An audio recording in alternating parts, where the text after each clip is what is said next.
एक दिन कौवा अपनी शक्ल को देखकर सोचने लगा कि पंछियों में सबसे ज़्यादा सुंदर, सबसे ज़्यादा कुरूप मैं ही हूँ। उसे लगा कि न तो आवाज़ अच्छी है, न ही पंख सुंदर है मेरे। काले रंग की वजह से उसे लगता था कि वह रंगों से भी वंचित है।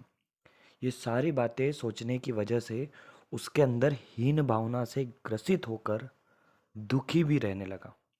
एक दिन बगुले ने कौवे की उदासी का कारण जानना चाहा, तो कौवे ने जवाब दिया कि तुम गोरे चिट्टे हो और मैं तो बिल्कुल काला हूँ। मेरा इस दुनिया में जीना बेकार है।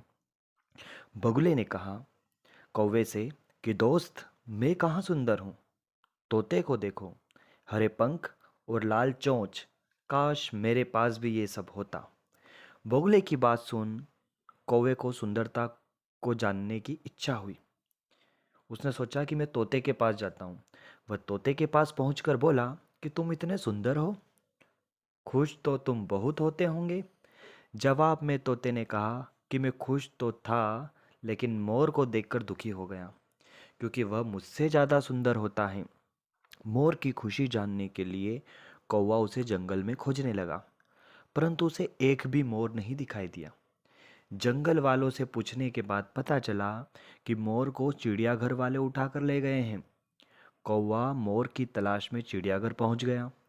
वहां पर उसने मोर से उसकी सुंदरता पर चर्चा करनी चाही, लेकिन मोर उल्टा रोने लगा। उसने कौवे से कहा कि ईश्वर का धन्यवाद करो जो तुम सुंदर नहीं हो, वरना पिंजरे में होते। कहानी की शिक्षा हमें मिलती है कि कौवे को अपनी गलती का एहसास हुआ।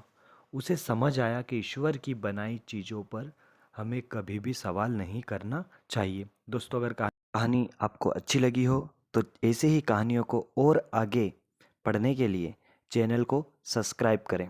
धन्यवाद।